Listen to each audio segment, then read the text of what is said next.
appear to be positively buoyant. You are clear to arm and engage your vertical thrusters. Roger, arming and engaging. It's a big vertical, but 150. Dive. Roger, taking it down. Abuka, abuka, abuka.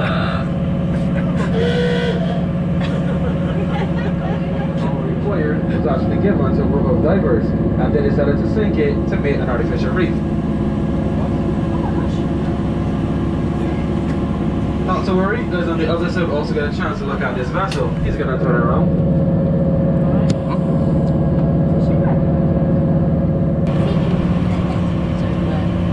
You guys are wondering why that vessel isn't fully covered by coral as yet.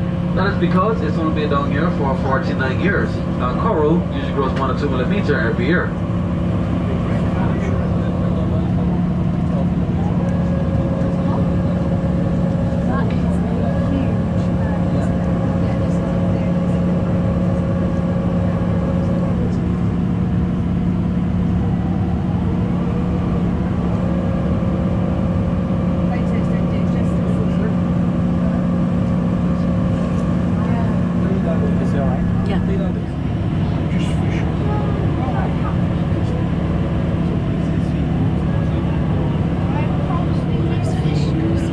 There's a load of fish down here.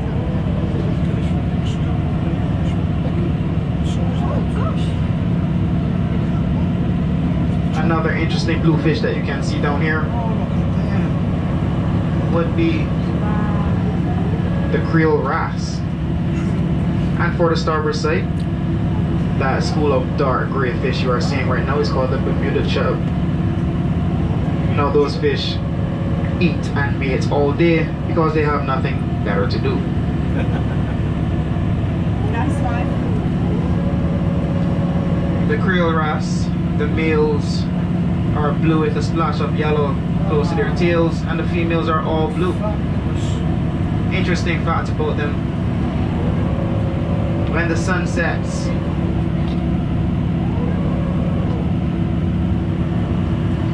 they go down to the ocean's floor and bury themselves in the sand until the sun rises again.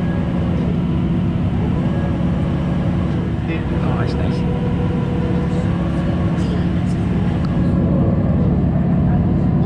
That odd looking fish, that odd looking blue fish that circled your view course a couple times,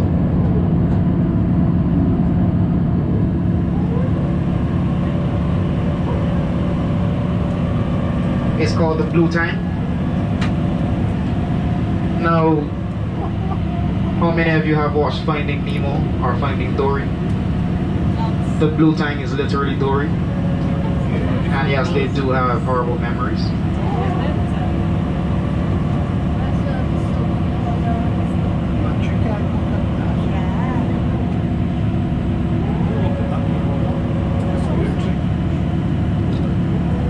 Another fish that has a horrible memory is called the bicolored danzo. A very small black and white fish. As I said, they have very horrible memories. Imagine living somewhere for a very long time, swimming or walking 5 feet away from it and forgetting where you live. Quite sad.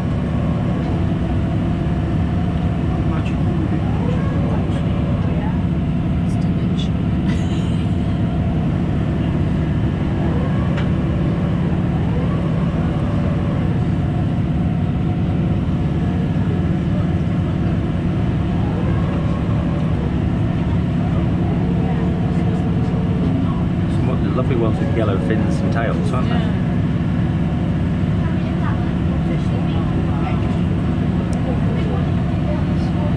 Now that other bluefish that you're seeing, that is slightly longer than 1 inch, probably 2 inches long, and looks kind of like a torpedo, is called the silver side. Now, although silver sides are blue, they have this name because when light directly shines on them, it gives off a flash of silver. Kind of similar to a camera flash.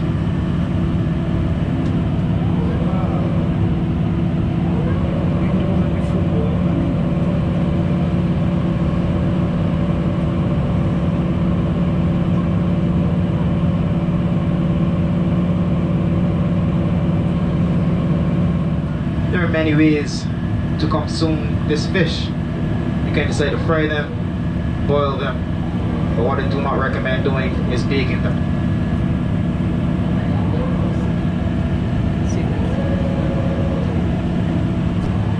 The adult horseye jack can be found in waters as deep as 400 feet and weighing anywhere from 40 to 60 pounds.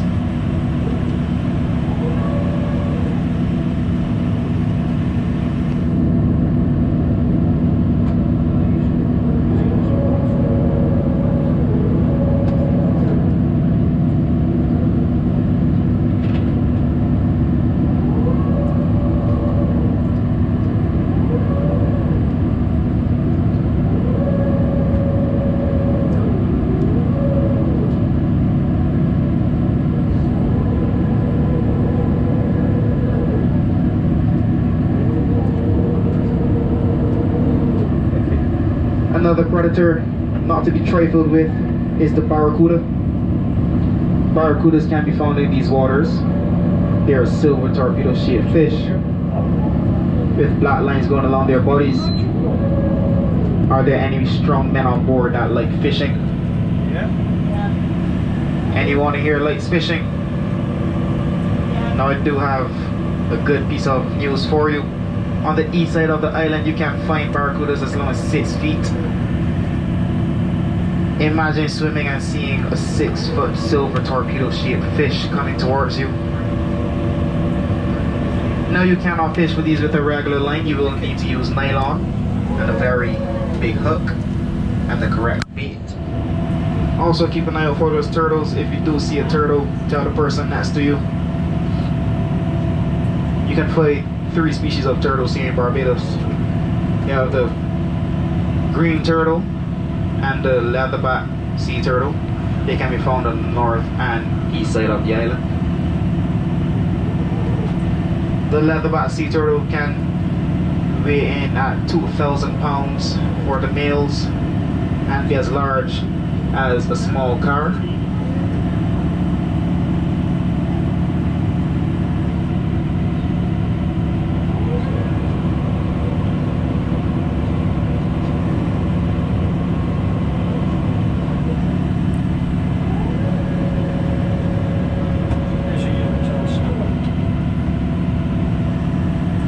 The leatherback sea turtle is quite large and can reach lengths of up to 6 or 7 feet. Now for any gentleman on board who is well over 6 feet, imagine seeing a turtle the size of you. That would be something to see, wouldn't it? But please do not approach the leatherback sea turtle, as their mouths do have what we will call teeth that are as long as your index finger and hooked backwards. So if you do happen to get bitten by one, you will be bleeding for a very long time.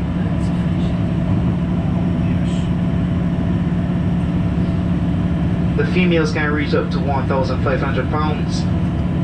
As for the males, they can reach over 2,000. Now they are formidable predators and they do eat jellyfish and other fish that can be found in the ocean. Interestingly enough, turtles are among some of the only creatures to feed on jellyfish.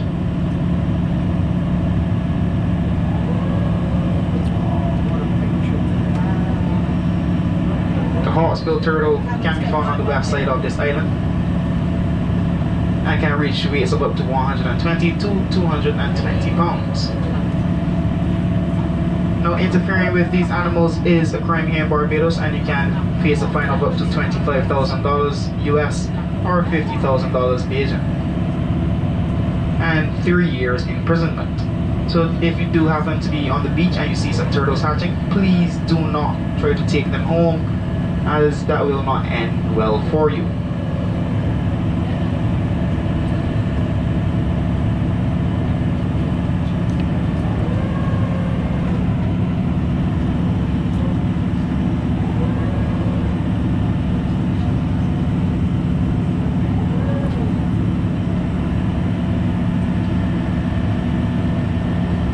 Now, there are sponges out there. You're seeing your orange encrusted sponge. That will be any orange growth that you see on top any coral.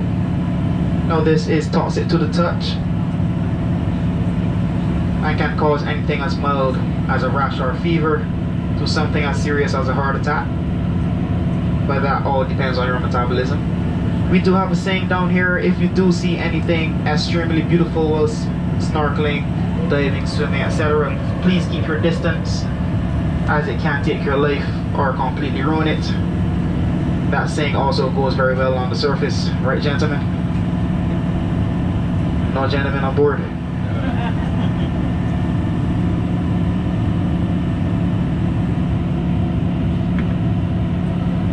If you see anything out there resembling that of a large clam, it is not a clam. That would be called your barrel sponge.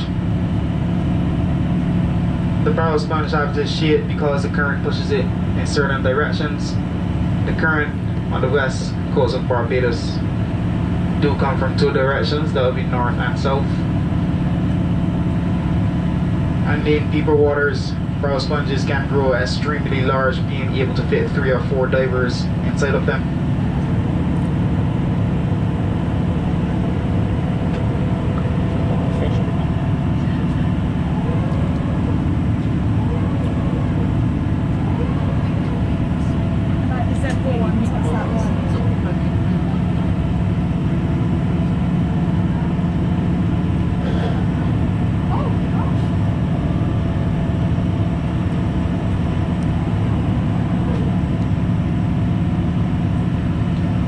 You have many corals to look at.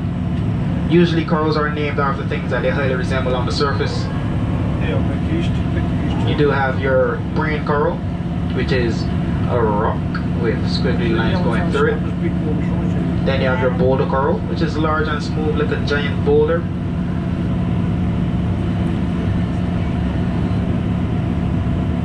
You also have your elkhorn coral and your staghorn coral. Now for those of you that live in the woods, you can imagine what the staghorn and elkhorn coral looks like.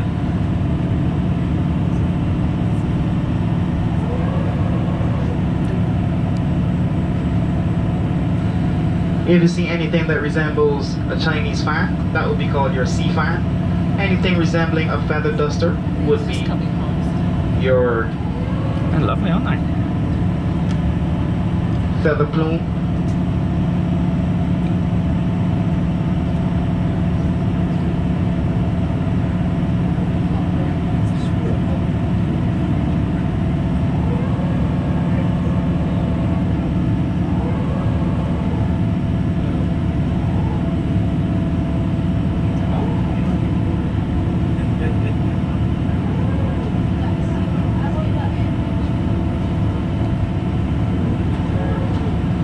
Now for those toxic sponges, how many of you, matter of fact, a lot of you have watched Finding Nemo.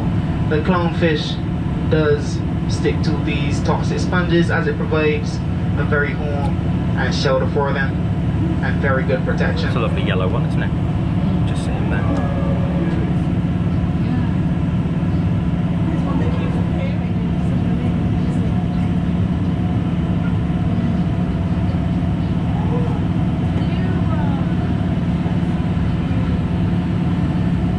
Now, it is said that Nemo lost his mom, but I do have a piece of information for you.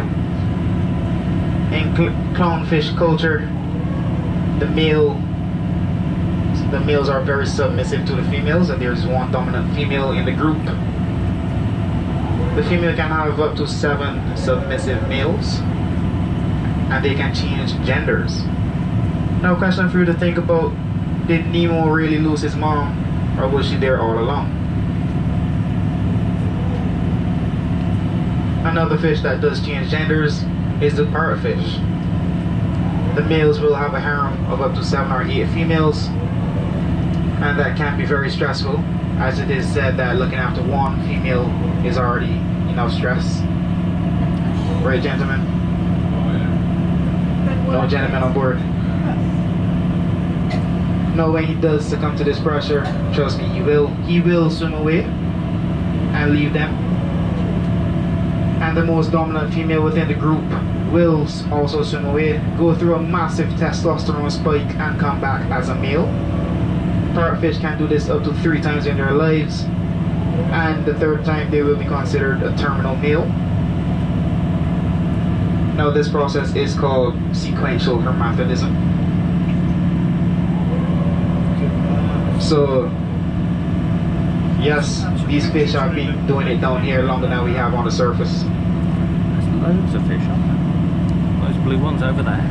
Sand is also made in 1 or 2 ways.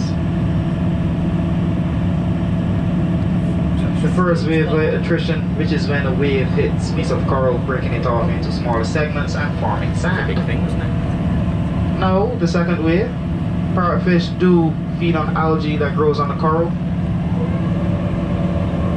Sometimes they chew off a piece of coral because their teeth are so sharp, but keep in mind, fish cannot digest coral.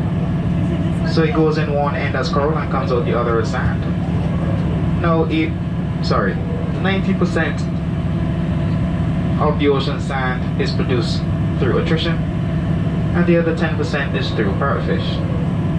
So the next time you go to the beach and you get sand in between your toes and on your face and all over your body for exfoliation, please keep in mind that the reason it works so well is because 10% of that is fish poop. That is your key ingredient.